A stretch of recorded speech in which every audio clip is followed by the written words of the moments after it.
ओम श्री गुरुवे नमः। एंकार हिंकार रहस्य युक्तो श्रृंकारी गूढ़ार्थ महाविभूत्या ओंकारी मर्मः प्रतिबोधि काव्याम। नमो नमः श्री गुरुपादुकाभ्याम्। ओम पूर्णमद पूर्णमिदं पूर्णात् पूर्णम् उदच्यते पूर्णस्य पूर्णमादाय पूर्णमेव अवशिष्यते। ओम शांति शांति शांति। ओम। प्रणाम। भगवान स्वामी अखंडानंद सरस्वती जी महाराज जी द्वारा विरचित साधना और ब्रह्म अनुभूति से हमारा टॉपिक, आज नया टॉपिक स्टार्ट हो रहा है भगवान, जिसका नाम है ध्यान या संध्या। स्वामी जी बता रहे हैं कि शास्त्रों में ध्यान की विभिन्न परिभाषाएं आती हैं। एक कहता है राग द्वेष का नष्ट हो जाना ही ध्यान है। दूसरा कहता है मन में किसी भी विषय का न आना ही ध्यान है। तीसरा कहता है अपने मन का लक्ष्य में एकाग्र हो जाना ही ध्यान है। चौथा कहता है चिंतन के बल पर अपनी अभीष्ट वस्तु को प्रत्यक्ष सा प्राप्त करना ही ध्यान है। पांचवा कहता है अपने प्रियतम के स्वरूप, लीला और सेवा आदि का चिंतन ही ध्यान है। छठा कहता है विजातीय प्रत्ययों का तिरस्कार करके सजातीय प्रत्ययों का प्रवाहीकरण ही ध्यान है। सातवां कहता है अनात्मकार वृत्तियों का तिरोधान कर होकर अनात्मकार वृत्तियों का तिरोधान होकर आत्मकार वृत्तियों की स्थिरता ही ध्यान है।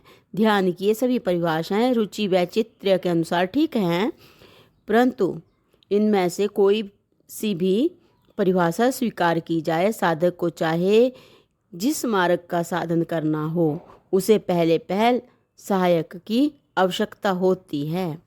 ध्यान की सुगम परिपाटी जाननी ही पड़ती है। इसलिए ऋषियों के द्वारा दी हुई ध्यान की एक सहायक विधि की चर्चा की जाती है। यह हमारे जीवन की संधि में आरंभ से ही जोड़ दी गई है। यदि हम इसका समुचित उपयोग करें तो बहुत ही शीघ्र हमारा ध्यान लग सकता है और हम अपनी इष्ट वस्तु की प्राप्ति में सफल हो सकते हैं। संस्कृत में ध्यान शब्द का पर्यायवाची शब्द है संध्या। एक ही धातु से दोनों शब्द निष्पन्न होते हैं।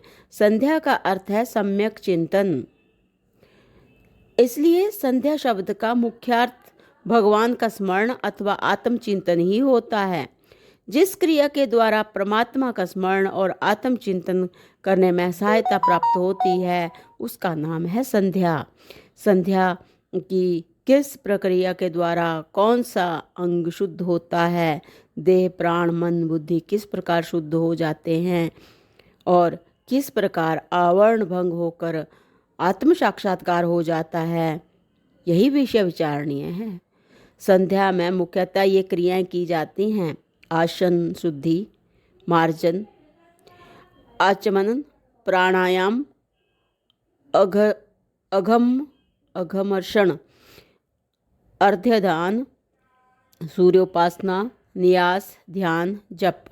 इसके अतिरिक्त और भी कुछ छोटी मोटी क्रियाएं हैं जो इन्हीं के अंतर्गत अथवा इनकी ही सहायक हैं।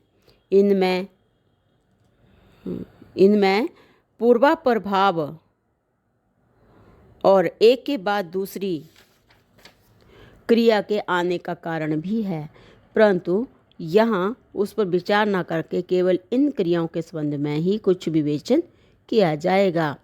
आसन शुद्धि के अंतर्गत कई प्रकार की शुद्धियाँ हैं, जैसे स्थान शुद्धि, कुशादि आसनों की शुद्धि, सिद्धासन आदि आसनों की शुद्धि और अंगों का यथास्थान स्थापन। संध्या के लिए स्थान एकांत, पवित्र और यथासंभव एक होना चाहिए। नदी तट, देवालय, उपासना मंदिर विशेष उपयुक्त माने गए हैं। एकांत स्थान एकाग्रता में सहायक है।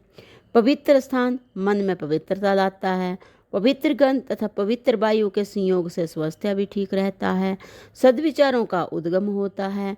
जिस स्थान में बहुत दिनों से परमात्मा का चिंतन होता है अथवा होता आया है अथवा होता है, जिस स्थान में बहुत दिनों से परमात्मा का चिंतन होता आया है अथवा होता है, उस स्थान में जाते ही चित्त में एक प्रकार की शांति का उदय हो जाता है।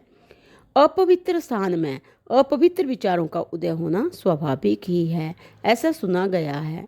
पाश्चात्य देशों में एक नए बने हुए गिरजाघर में जब लोग प्रार्थना करने के लिए एकत्र हुए, तब प्रार्थना के समय सबके मन में एक साथ ही हिंसा का भाव उठने लगा।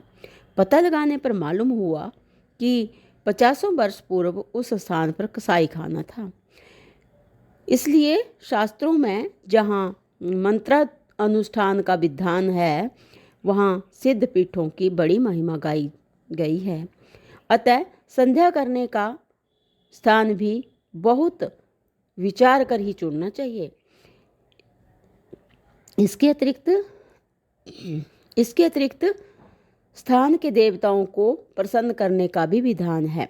प्रत्येक स्थान के मकान के एक एक कमरे के अभिमानी देवता होते हैं। द्वारपाल देवता भी होते हैं। जिन लोगों ने सनातन धर्म की रीति में गृह प्रवेश किया है और वास्तु पूजा की है, वे इन बातों को जानते होंगे। भगवान की उपासना करने के पूर्व उन स्थानीय देवताओं को प्रसन्न कर लिया जाए तो वे भौम, दानवीय और दिव्य विघ्नों से साधक की रक्षा करते हैं। इसलिए स्थान शुद्धि बहुत ही आवश्यक है। तो भगवान इससे आगे जो है वो अगले सत्संग में कंटिन्यू करते हैं। प्रणाम भगवान। ओम शांति ही शांति ही शांति ही। ओम।